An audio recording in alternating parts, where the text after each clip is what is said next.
So everybody wants to know how AI is created, and I would say the formula is pretty simple.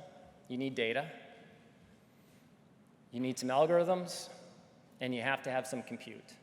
So if you can get all that together, those are the basic building blocks of how to create artificial intelligence. There is a shift going on. So what's really interesting right now, and this has been happening over the last 10 years, is there's a ton of focus on the algorithms. We need to find people that they have a math background, a stats background, a computer science background. You need to program in Python.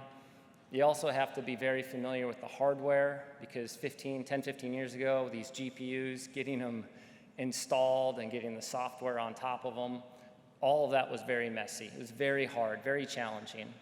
And so there was a heavy focus on code, algorithm, math, statistics, computer science. How do we piece this together? Kind of low level. I would compare it to something like from a computer standpoint, like a C or a C++ or assembler, just like low-level activities that are hard to do at scale, and they're challenging to get people that can do all those things.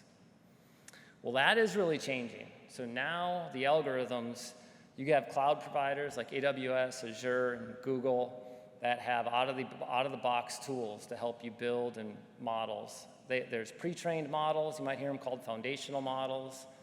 OpenAPI are APIs from OpenAI as well as other providers. You have third-party libraries. Hugging Face and Spacey are a couple of really popular ones.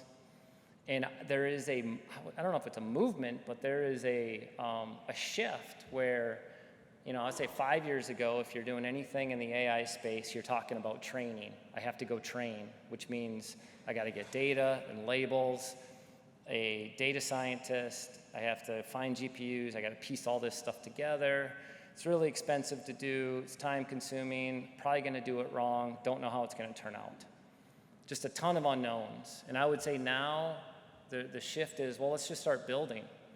What if we took a model from Hugging Face, or what if we took one of the models from Azure and let's just start with it and see how it does. And maybe we can, fine-tune it or tweak it or modify it in more cost-effective ways than building it from scratch. So you're seeing that change. You're definitely seeing that shift of how AI is being created, and it's becoming easier to do. And right along the way, I would say that 5 years ago, when we were focused on people and algorithms and low-level Python even, that would be kind of model-centric AI, where our improvements are coming from better math, better developers, better coders. And the shift now is it's data. We're in the mode of data-centric AI. We know how to make better models. We take last year's best model, we give it more capacity, which is very simple, and we just go give it 5 times the amount of data. Like, that's the recipe now. Focus on the data. Better data, better data, better data, and the same algorithms as last year, and you're going to have better models.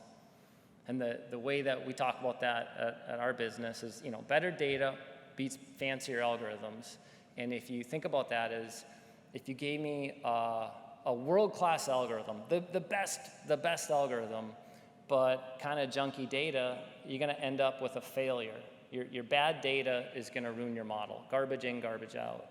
But if you have really good data and you gave me an algorithm from like 3 or 4 years ago, you're going to do pretty good. You're probably going to have success because the data is what's driving the performance more than the algorithm.